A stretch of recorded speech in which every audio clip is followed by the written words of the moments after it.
membedakan mana standar yang lebih tinggi antara Afrika, Asia, Amerika Latin, Amerika Utara atau Eropa. Nah itu nanti yang dilihat dari penampilan pemimpin.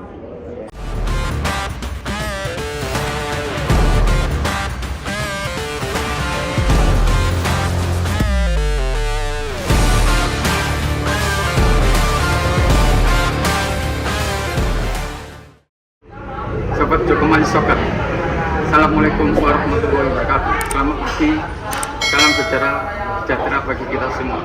Selamat pagi, Bung Ferry. Selamat pagi.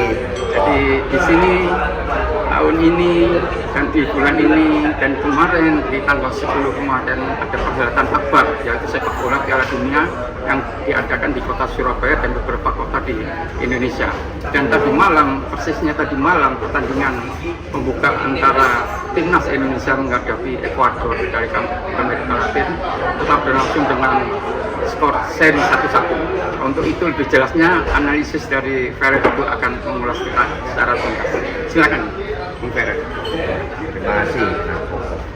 Seperti kita ketahui kalau Amerika Latin Ekuador cukup punya nama ya di perjalanan sepak bola dunia maupun dunia. Ya, meskipun dia tidak jarang punya prestasi yang tinggi, tapi selalu terlibat di dalam setiap kelompok umur untuk kelas Piala Dunia. Ya, selalu terlibat. Artinya mereka melalui Indonesia dan mereka mampu berkompetisi untuk bisa merebut satu tiket ya, di setiap. Dan kalau untuk kelompok umur Ekuador itu juga bukan yang tidak punya prestasi, dia punya prestasi. Nah kemarin kita lawan Ekuador, tim kita sendiri sebenarnya ini tim yang kita nggak tahu, kita sama-sama buta, baru pertama kali lihat mereka main ya kemarin ya.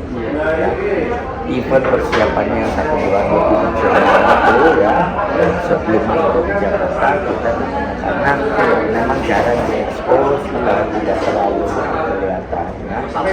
Jadi siapapun yang ikut karena mereka juga kan ada penyisiran sehingga mereka punya standar. Jadi standar itu yang membedakan mana standar yang lebih tinggi antara Afrika, Asia, Amerika Latin, Amerika Utara atau Eropa.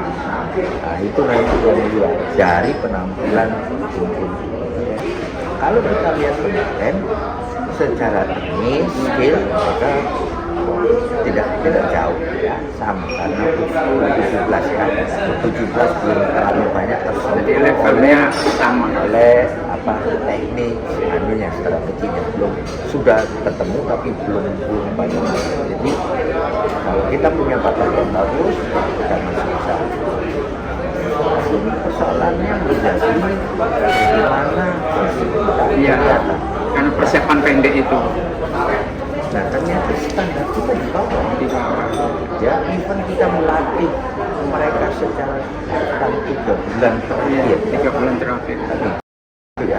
Perekrutan yang instan. Rekrutmen itu apakah sudah mencapai sasaran?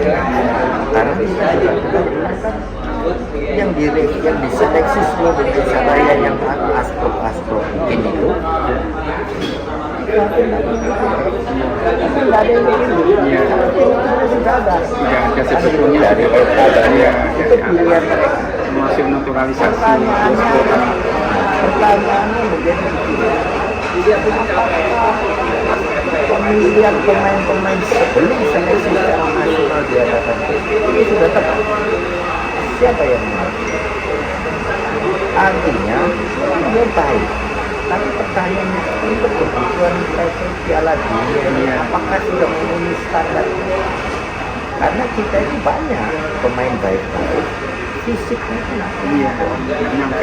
Untuk standar ini, kalau standar lokal itu pasti bisa. Tapi kalau sudah mau Piala Dunia, Piala Asia, nah punya nggak datanya kita waktu rekrutmen kita punya nggak atau tim rekrutmen tim talent scouting kan waktu seleksi nasional itu kan bilang PO Max-nya mesti sekian ya, ada standarnya, ada standar karena dalam seleksi nasional itu dikasih main cuma 20 menit terus dinilai nilai. Kapan kamu mau tes? Dia cuma tidak ketemu. Tidak ketemu. Ya kan?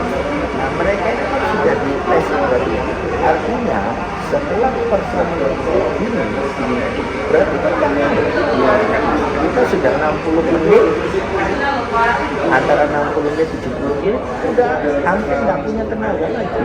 Ada yang kram, ada yang passing yang sudah tidak akurat, kurang tenaga, dan target 30 meter dia cuma bisa 20 meter, dan itu berarti di intercept lawan.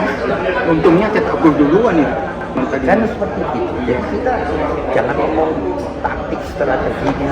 Enggak, ini ngomongin dulu kita sudah kira-kira cuma sampai di limit itu.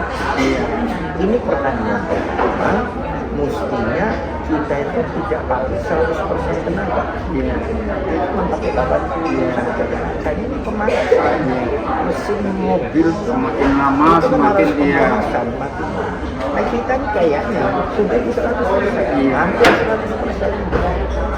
Nanti besok kita lawan Panama, kita bisa lihat bagaimana Pertandingan kedua. ya, kita juga nggak tahu Panama bagaimana pertandingan pertama dia kalah. Itu kan jadi problem juga kan dia. Tinggal dia mau bangkit atau enggak. Kalau dia masih menjaga peluangnya di Piala Dunia, berarti besok lawan Indonesia dia out. Ini tubi atau tubi lawan Indonesia. Ya, Hidup mati itu menghadapi. kita pun juga demikian. Iya. Nggak boleh kalah. Nggak boleh kalah. Memang melihat dari terjadinya ini memang bagus sekali Afrizal sama Arkama itu menurut pandangan gimana? Ada dua ini kok saya lihat Ya, artinya kan mereka ini lebih jadi 70% ini, 70% itu iya. mereka memain tim, mereka nggak teman, nggak Mereka caranya. ya. Gimana ya? Nggak nyambung. Akhirnya dia individu dia. Cara orang mau kasih nyambung. Inisiatif yang berkeputusan itu ya. Iya toh. Dia dorong. dia mau lawan dia bagi. Iya. Ini loh, sempurna pertama kontrol ini. Iya, iya. Kita yang dari luar tuh bisa lihat, ih, Iya. seolah begini. Aku kontrol dulu baru mikir. Mau kemana? Ada yang sudah mikir dulu. Saya mau kemana, mau kemana? Ya, dia selalu mandek dulu. Kontrol dulu baru dia mikir mau Iya. kemana. Jadi terlambat. Detik itu cuma detik. Ritmenya, irama permainannya itu selalu terganggu, nggak bisa. Kan banyak sekali peluang kita di depan. Ya karena sampai itu dia masih kayak seperti 2 detik. Baru dia kalau kita sudah menyerang begitu, kita kan sudah menyerang kecepatan main. Iya. Nah, kalau kamu berhenti 1-2 detik, lawan sudah koreksi, sudah hilang. Memang setelah terbalas itu memang cenderung lebih drop permainannya. Apalagi di babak kedua. Jadi gimana ya? Iya, jadi dia akhirnya karena dia canggung mainnya, akhirnya dia belum pernah dia tidak menjadi Sering buat salah, ya kan, umpan-umpan yang salah. dia buat tenaga itu si kesalahan yang dia buat itu tadi passing tanggung salah, akhirnya dia mesti break lagi, dia buat tenaga. Jadi mainnya ada visi. Nah, kalau visi ya jadi perlawanan mereka mampu, teknis mampu, tapi kalau dalam football instinct, football instinct itu apa ya, pemahaman mereka bermain bola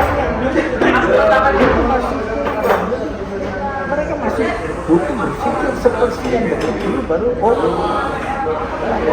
karena bola kita harus namanya harus kita Nah itu yang dilakukan Ekuador. Ekuador melakukan permainan seperti itu ya. kan begitu, jadi Bisa mainkan, bisa dia bikin salah juga. Kita karena ini tidak bisa menikmati permainan. Ya itu tadi ya, pertama itu dilihat oleh presiden kita, ya presiden FIFA juga nonton, banyak menteri. dia kan mau terbaik ya, tapi akhirnya dia nanti mudah-mudahan nanti pertandingan kedua Bisa lebih baik. ya, Bisa lebih baik. Setelah melakukan evaluasi, ya. tim pelatih melakukan evaluasi. Tapi yang kedua juga tertolong dengan penampilan penjaga gawang Ikram. Menamakan bahwa timingnya apa dia, juga mungkin juga dia antisipasinya pas. Dan yang kedua cross bola memang berbahaya, itu rata-rata berbahaya dari Ekuador. Nah, gimana? Jadi kalau kita lihat, kalau saya perhatikan ini nanti kan besok ini kan kita lawannya Panama ya. Saya juga nonton pertandingan pertama. Kualitas passingnya, kualitasnya ada tenaga, sentuhan tenaga itu ada. Tapi pemain-pemain kita kurang. Namanya polos. Kita main tahun 80-90 bisa. Sekarang kan tenaga. Iya. Meskipun pendek, iya.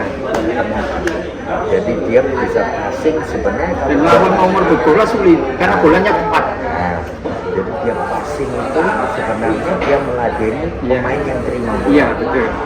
Jadi kan semua itu kan saling meladeni tuh. Iya. Dia bikin passing, yang terima bola itu enak terima. Tapi bolanya berisi. Jadi selalu ada efeknya. Kalau dia mau ke sana dia cek. Jadi lawan sudah bisa intercept. Kalau kita itu kan polos, banyak sekali kita lakukan passing yang di intercept lawan karena tenaganya range-nya tidak nyampe, ini range-nya nyampe tapi bolanya polos, jadi lambat bolanya sehingga orang bisa potong. Dan itu sering itu. Sering.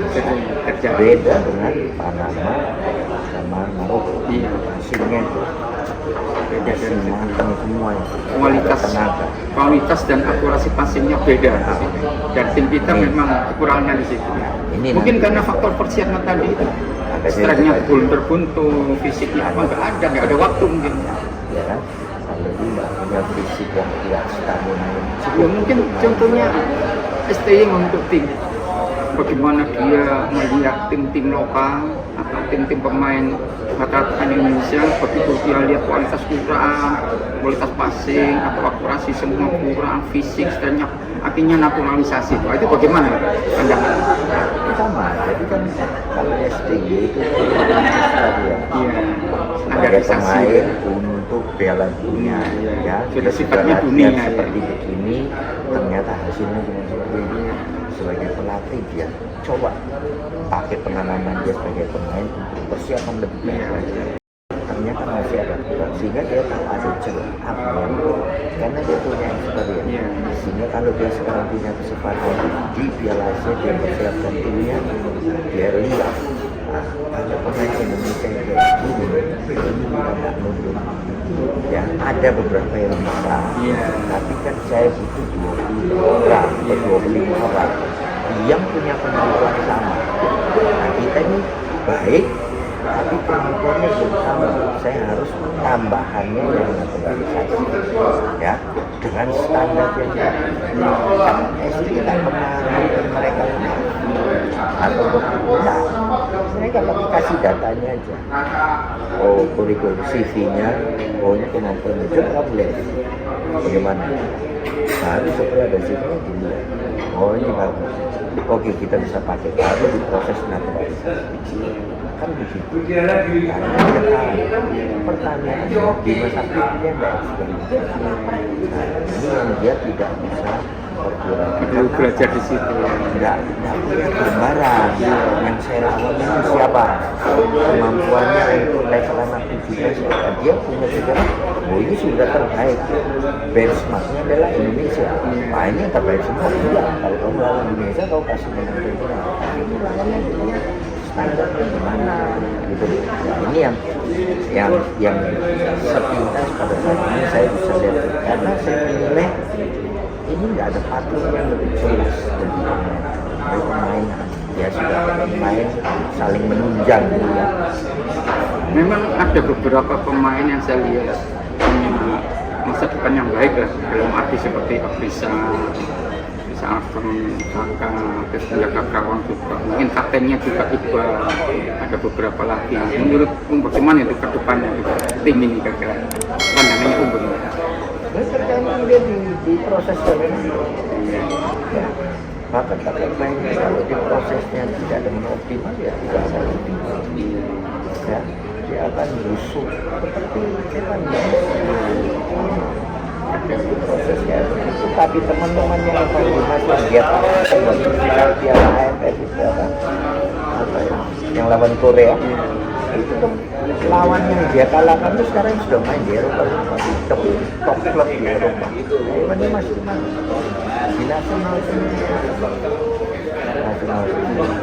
ya seperti gitu. Karena proses itu tidak bagus, kita Memang perhelatan Piala Dunia ini memang perlu apresiasi lah untuk PSSI. Tapi paling tidak mungkin kalau dari sisi penyelenggaraan atau persiapan atau panitiaan itu mungkin bisa gerak cepat, bisa langsung selenggara dengan baik. Tapi kalau sudah masalah tim yang ada hubungannya dengan faktor pemain, faktor pelatih apa, itu kan perlu persiapan. Nah ini bagaimana? Saya lihat memang penampilan kemarin memang belum maksimal. Mudah-mudahan kedepannya di 2-3 pertandingan atau seterusnya itu bisa lebih baik lagi, bisa lolos ke babak 16 besar. Itu bagaimana? Kalau saya cuma bagaimana merubah mindset pemainnya saja. Mau tambah fisik latihan meningkat ini tidak mungkin. Ya. Sudah cooling down, evaluasi, udah mindsetnya di apa ya?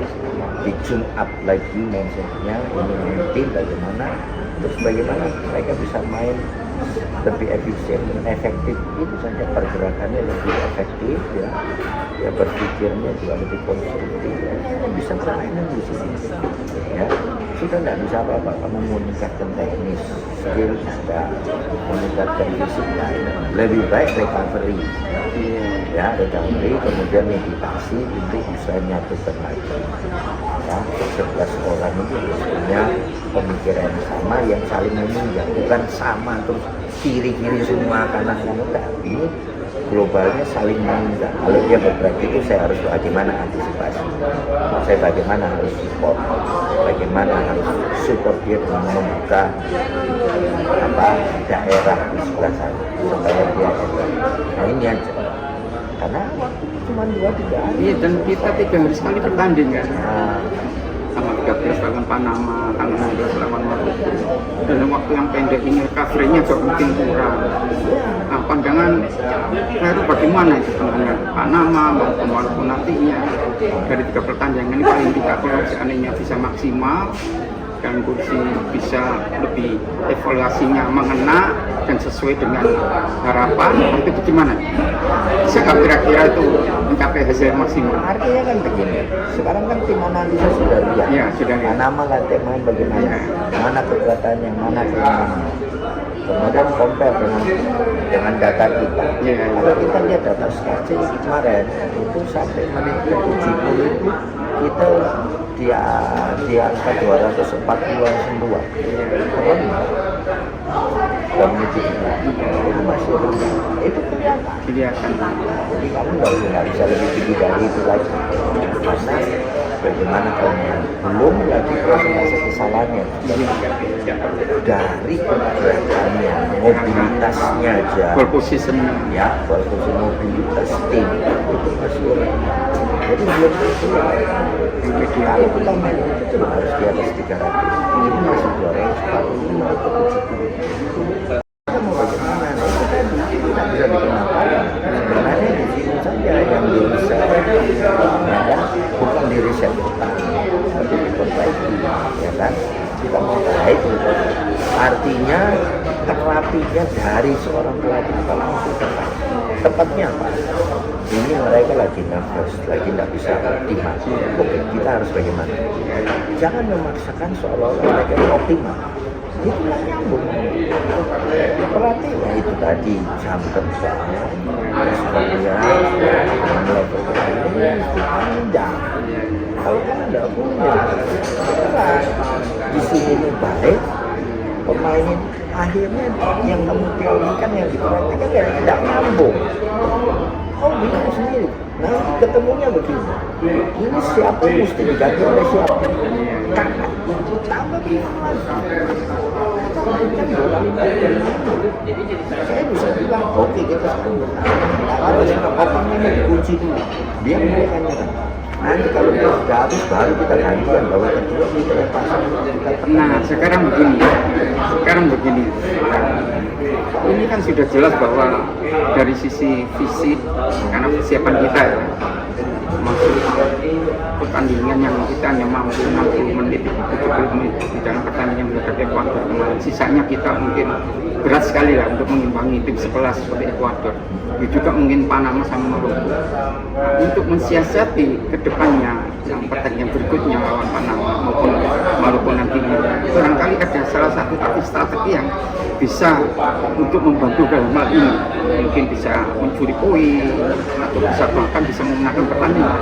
Nah itu bagaimana caranya kira-kira? Barangkali ada masukan untuk itu. Ya, kalau begini kan saya pikir juga caranya main yang efisien ya toh. Tapi kan seberapa efisien,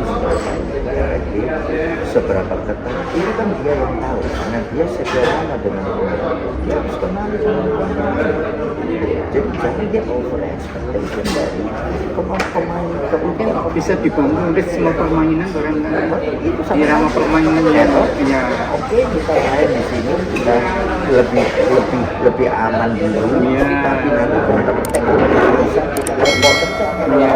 Siapa yang melakukan bagaimana melakukannya siapa yang support kan begitu. Dan kalau sudah posisi 2/3 ini harus full speed jadi tiga dan pertanyaan saya sudah terbiasa kalau mereka tidak terbiasa itu hanya saja di briefing itu dilakukan dari sejarah. Ini ada lagi paling tidak seperti yang saya lihat di tim senior yang di tangan ST-nya itu kan dia ada dua formasi atau kadang-kadang skemanya berubah, baik menghadapi tim yang kuat waktu itu pada saat menghadapi Argentina bisa pakai 3 center back ya kan, di tengah diperkuat atau kalau kita seandainya kehilangan bola ditambah 2 wing back ada di belakang ada 5 apa Bima Sakti ini punya opsi begitu pada saat uji coba di Jerman barangkali sudah tahu bahwa yang dihadapi ini kan tim yang sudah lolos seperti Ekuador, Panama sama Maroko. Apa ada opsi itu atau alternatif itu kira-kira menurut saya gimana? Saya punya, cuman dia apa lakukan itu atau enggak? Itu tadi ya, saya bilang experience saya seorang pelatih kan dia harus bisa memperkirakan. Tadi betul seperti yang esel iya. Lawannya ini kondisi pemain saya begini aku berubah sudah ini. Tahu di bawah kualitas ya, kan ini bukan tim idealnya iya. Tapi ini yang bisa mengamankan ini kan sekarang saya kalau ini saya nggak tahu iya. Ya tinggal kita lihat besok lawan Panama ya karena saya lihat seperti kemarin itu kan pakai istilahnya 4 di belakang dan itu pun banyak peluang lawan yang dicetak terutama di sektor bek kiri lah ya, serangan dari sana dari sektor kanan itu dari Ekuador itu juga yang di sektor kiri luar atau bek kanan kita. Nah, otomatis kan tim-tim lawan juga tahu ini semua, apalagi seperti Panama akan all out dia habis-habisan kan. Nah, apa ada opsi lain dalam arti mengamankan paling tidak ya jangan sampai kalah lah ya, apalagi dengan aktif strategi barangkali serangan kali untuk hemat efisiensi dalam waktu untuk mengatur ritme tadi. Jadi dengan istilahnya transisi serangan balik yang cepat, yang diatur bagaimana, itu menurut saya gimana? Bisa nggak kira-kira begitu? Seharusnya begitu. Idealnya begitu. Idealnya begitu. Mereka sudah mensimulasikan di sana di Jerman pernah nggak itu? Iya. Ya toh, sama dengan Israel.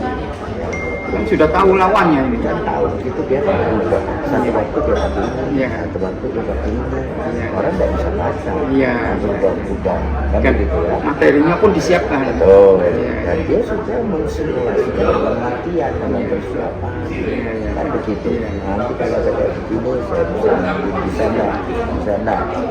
Kadang-kadang dalam mensimulasikan itu kita nonton dia main, kita kan melihat timnya kayak begitu ya. Iya. Ini nggak ada urusan sama hasil, dia mensimulasikan bagaimana kan sehingga makanya orang itu kalau persiapan sama di masa itu dia pilih tim yang kuat, yang lebih jauh sama tim yang sedang. Ya sampaikan. Jadi variasi lawan itu juga disesuaikan ya, kan? Ini waktu ini dia berubah nggak Ya. komposisinya? Kalau dia pakai sama, berarti dia tidak kaya dalam mensimulasikan Atau membuat varian-varian skema main. Kan gitu. Jadi bisa mengutung hanya itu yang mudah diketahui lawan. Sekarang baru dia mulai tanpa dilakukan dalam persiapan ini bisa Resiko juga. Pemain itu kan yang melaksanakan, kita itu kan mengarahkan, tapi mengarahkan yang pernah dia lakukan. Tapi selama ini kan begini, selain menangani tim sendiri dia Piala Asia apa sebelumnya, dia juga asistennya dari Indra Safri. Indra Safri juga begitu, dia juga membuat dalam arti mengikuti jejak daripada STY. Nah, apa istilahnya yang namanya Bima Sakti tidak orientasinya ke sana? Bisa, tapi kan kualitas itu beda-beda. Kita boleh sekolah yang sama, mau sekolahnya sama, main bolanya kalah sama yang basket. Iya. Tapi sebagai pelatih dia lebih kreatif, lebih eksis. Nggak ada pengaruh. Ya mudah-mudahan kita berharap bahwa dia punya banyak opsi supaya dia bisa paling tidak minimal paling tidak menghadapi Panama juga tidak kalah, Maroko juga tidak kalah. Iya kan? Ya, Gitu. artinya kan dalam pertandingan kita ini nggak usah mau sama Maroko. Iya. Karena menjadi krusial. Iya. Bagaimana kita harus dapat minimal 1 poin dan memastikan kita dapat minimal 1. Jadi pastikan kita tidak kalah. Karena Terus pasti. karena begini, saya lihat kita ini juga harus sebagai pelatih harus realistis dong. Dalam hal realistis itu seperti kemampuan tim kita sendiri, terus kita membandingkan tim lawan, terus apa yang kita perbuat, kita bagaimana membuat efisiensi supaya pemain-pemain itu enggak tenaganya nggak terkuras seperti tadi malam. Nah, itu kan harus hindari itu, iya kan? Kalau sampai seperti kemarin kejadian kembali, ada resikonya juga. Apalagi Panama juga ingin menang kan? Nah itu bagaimana? Optimalkan apa yang terjadi. Kadang-kadang kan selama ini kita nggak usah terlalu maksa. Ya betul. Kita lebih banyak tunggu dan kita counter attack lewat ini, ya kan? Kalau counter kalau sudah masuk, siapa yang terima? Pertanyaan saya, apakah itu tidak dia sudah simulasikan waktu kita Persiapan. kan itu pertanyaan. Kita berharap mereka bisa. Kita harusnya mereka juga bisa. Makanya sekarang belum lagi ada yang cedera kita. Iya, ada yang cedera. Ada yang cedera mungkin dia paksain main tapi setelah dipaksa ternyata dia bisa. Ini dia cuma 70%, yang satu cuma 80%. Sedangkan ini harus Ini kita ambil poin ya. Nah, itu semua harus yang menganalisa tim lawan, yang menganalisa performa kita, terus kita bet, kita masukkan terus kalau dalam kondisi mereka seperti ini, kita ini sebaiknya main dengan skema bagaimana, ya taktik strategi kita yang bagaimana yang bisa menjamin memang kadang tidak terlalu menghibur karena pasti minimal 1 poin tidak kalah artinya kan begitu. Ini kan harus dipastikan karena itu punya waktu 2 hari. Iya, penting. Terus nanti misalnya in case ada ketinggalan 1, terus apa yang dilakukan, strategi apa, ini kan semua kan harus masukkan di daftar susunan pemain, siapa yang main, skemanya bagaimana, ya kan? Waktunya cuma 2 hari istirahat, hari ketiga sudah main, kan gitu ya. Jadi ini berat bagi kita. Kalau kita lihat performanya juga enak, hasil satu-satu itu excellent. Iya, sangat. Tapi kalau kita lihat dalam nilai Dalam permainannya performa iya. waduh berat. Bagi saya menyampaikan, mudah-mudahan saya salah, mudah saya berharap saya itu salah. Bukannya tidak optimis, saya berharap kita bisa melakukan recovery. Betul, dengan cepat. Koreksi, bermain bisa lepas ya. Dan artinya kita kan bisa salah lihat dengan pertahanan orang ini, tapi ternyata mereka punya kemampuan yang mereka belum bisa keluarkan kita dan yang pertama. Ya, mudah-mudahan nanti pertandingan kedua sudah tidak berhasil. Karena target kita itu kan paling utama lolos ke babak final. Iya betul. Masih 16 besar ya. Kan lolos ke babak final.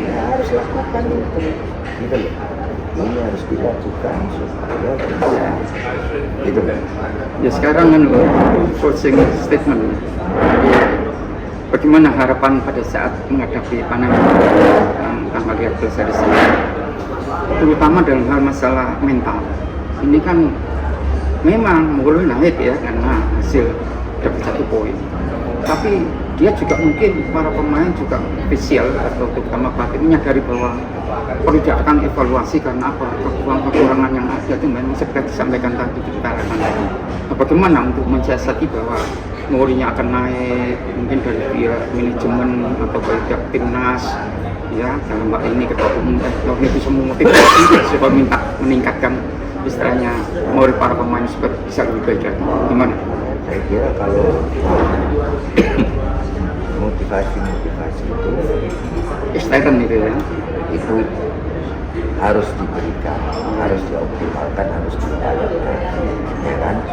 Tapi itu bisa pedagang mata dua, ya kan? Kalau banyak bentuknya juga dia makin tekan, tapi sebenarnya dia itu kan mau memberikan segalanya. Kadang-kadang mereka caranya begitu, karena masih muda, gitu loh, minim pengalaman, ya kan? Karena kita tidak ikut pada penyisian, kita langsung main di babak final. Ya kan? Terus kita itu tidak pernah mendapat uji coba lawan Jepang di sebelah sana, lawan Uzbekistan di sebelah Malaysia ya. Kalau SD kemarin kan dia main dia hanya ke Jerman, dia main di babak final. Karena memang waktunya pendek. Orang yang ini kan sudah tahun lalu dia bikin penyisian ya, 17 itu kan. Sudah tahun lalu mereka mulai penyisian, jadi sudah punya persiapan sampai ya kan selalu begitu. Kalau Piala Dunia kan 2 tahun sebelumnya sudah mulai penyisian, ya kan, atau setahun sebelumnya penyisian, itu kan. Jadi punya waktu, ya kan, mereka bisa berperbaikan untuk memikirkan strategi. Karena masuk ke Piala Dunia kayak begini, you harus sudah punya standar. Kalau saya tidak bisa main dengan level yang aku tidak bisa komplit. Untuk main di level yang kayak begini, skema main yang seperti ini butuh resort pemain yang punya kemampuan. Lu ketemu nggak pemain? Iya, ada nggak? Ada nggak? Karena ini BPKB-nya atau paspornya tujuh Indonesia. Kalau antar klub kayak Arab Saudi dia bisa pilih pemain yang dia juara dunia. Tapi nah ini BPKB ini paspornya itu mesti Indonesia Raya. Makanya pun orang yang asing bapak atau ibu Indonesia Raya kamu main sini asing ke mana supaya paspor Indonesia. Karena syaratnya itu artinya apa itu lebih sulit menentukan ya. Kalau kita mau besok kita mau lebih baik kita rombak pola pembinaan usia muda. Jadi kalau kayak gini kan seolah-olah nasi sudah menjadi bubur makan ya. Tinggal kamu kasih garam kayak kasih merica kayak kasih telur kayak kasih apa tinggal makan ini kan gitu. Tapi bisa dimakan gitu loh, karena bubur bukan nasi kan gitu ya. Nah ini saya menganalogikannya sebagai artinya dia bisa mengklasifikasi tapi tidak radikal. Nggak bisa, ya sudah ini. Tinggal bagaimana kamu nyetel fleksibel, harus fleksibel supaya lebih optimal, dia bisa perform lebih optimal. Race itu sudah tidak bisa lagi jadi bubur, tidak bisa jadi nasi. Padahal yang paling baik itu nasi. Tapi enggak, ini sudah itu sudah kita tinggal kasih apa ya, dibumboni supaya bisa enak, bisa dimakan, bisa dihabisi. Kan gitu aja. Kan gitu. Oke, terima kasih. Jadi demikian Sobat Jokowi Soccer, kami akhiri podcast bersama Vero Hatum, dan tolong di subscribe konten YouTube ini, dan selamat siang. Wassalamualaikum warahmatullahi wabarakatuh. Siap.